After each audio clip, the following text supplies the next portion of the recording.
ಭಾರತದಲ್ಲಿ ಹಿಂದೂವಾಗಿ ಹುಟ್ಟುವುದು ಪುಣ್ಯವಾಗಿದ್ದು ಧರ್ಮ ಪ್ರಸಾರಕ್ಕೆ ಯಕ್ಷಗಾನ ಅತ್ಯಮೂಲ್ಯ ಕೊಡುಗೆ ನೀಡಿದೆ. ಯಕ್ಷಗಾನಕ್ಕೆ ಪುಳಿಂಚ ರಾಮಯ್ಯ ಶೆಟ್ಟರ ಸೇವೆ ಸ್ಮರಣೀಯವಾಗಿದ್ದು ಆ ಪರಂಪರೆಯನ್ನು ಶ್ರೀಧರ ಶೆಟ್ಟಿ ದಂಪತಿ ಮೊಮ್ಮಕ್ಕಳು ಮುಂದುವರಿಸುತ್ತಿರುವುದು ಶ್ಲಾಘನೀಯವಾಗಿದೆ ಎಂದು ಪುತ್ತೂರು ವಿವೇಕಾನಂದ ವಿದ್ಯಾವರ್ಧಕ ಸಂಘ ಇದರ ಸಂಚಾಲಕ ಕಲ್ಲಡಕ ಪ್ರಭಾಕರ್ ಭಟ್ ಹೇಳಿದರು.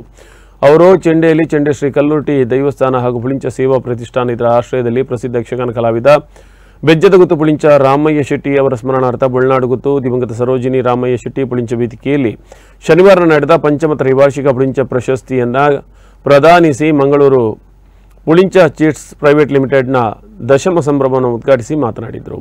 ಹಿಂದೂ ಧರ್ಮದ ನಾಶಕ್ಕೆ ನಿರಂತರವಾಗಿ ಪ್ರಯತ್ನ ನಡೆಯುತ್ತಿದ್ದು ಪಹಲ್ಗಾಮ್ ಘಟನೆಯು ಅದಕ್ಕೆ ಉತ್ತಮ ಉದಾಹರಣೆಯಾಗಿದೆ.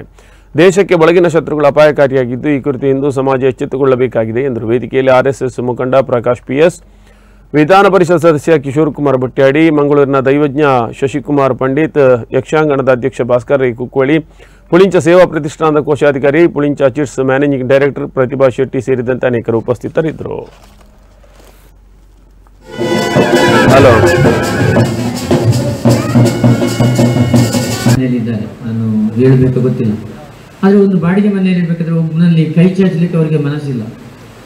ಅವರಿಗೆ ಅದನ್ನು ಕೇಳಬೇಕಂತಲೇ ಇದಿಲ್ಲ. ಯಾಕಂತ ಹೇಳಿದರೆ ನಾನು ಏನು ತಪ್ಪು ತಿಳ್ಕೊಳ್ತಾರೆ ಆ ಬಗ್ಗೆ ಅಂತ ಹೇಳ್ಕೊಂಡು ಅವರಿಗೆ ಇನ್ನೂ ಬಾಡಿಗೆ ಮನೆಯಲ್ಲಿದ್ದಾರೆ. 80 ವರ್ಷ ಹತ್ತಿರ ಆಗಿರ್ಬೋದು, ಇನ್ನೂ ಬಾಡಿಗೆ ಮನೆಯಲ್ಲಿದ್ದಾರೆ. ಅಂಥ ಒಂದು ನಮ್ಮ ಅಣ್ಣ ಕೊಡುವುದಂತ ನಮಗೆ ಹೆಮ್ಮೆ. ಯಾಕಂದ್ರೆ ನಾವು 60 ಕಿರಿಯರಿಗೆ ಕೊಡ್ಬೋದು, ಅದು ಮತ್ತಿನ ವಿಚಾರ. ಆದರೆ ಈ ಪರವಾಗಿ ನಾನು ಹಾರ್ದಿಕ ಸ್ವಾಗತವನ್ನು ಬಯಸ್ತಾ ಇದ್ದೀನಿ.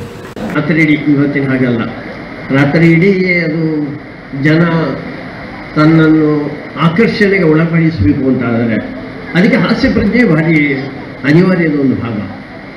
ಅದರ ಮುಂದುವರಿಸುವಂಥ ಪ್ರಯತ್ನ ಯಾರ್ಯಾರು ಮಾಡಿದರೋ ಅಂಥವರಲ್ಲಿ ಕೆಲವರನ್ನು ಆಯ್ಕೆ ಮಾಡಿ ಇವತ್ತವರಿಗೆ ಪ್ರಶಸ್ತಿ ಮಾಡ್ತಾ ಇದ್ದಾರೆ.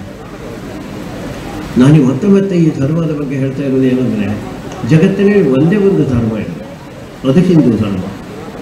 ಧರ್ಮ ಅಂದರೆ ಏನು ಅಂತ ಕೇಳಿದರೆ ಸುಪ್ರೀಂಕೊಂಡಿರುವಂಥ ಮೌಲ್ಯಗಳು, ಅದನ್ನು ಇಟ್ಟುಕೊಂಡು ಆ ಜೀವನವನ್ನು ನಡೆಸುವಂಥ ಒಂದು ಪ್ರಯತ್ನ.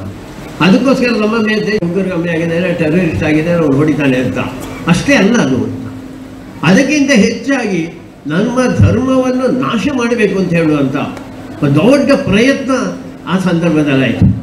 ಇಡೀ ದೇಶದಲ್ಲಿ ಒಂದು ಸ್ವಲ್ಪ ಜಾಗೃತಿ, ಸಣ್ಣ ಜಾಗೃತಿ, ಭಾರಿ ಜಾಗೃತಿ ಅಂತ ಹೇಳೋದಿಲ್ಲ ನಾನು,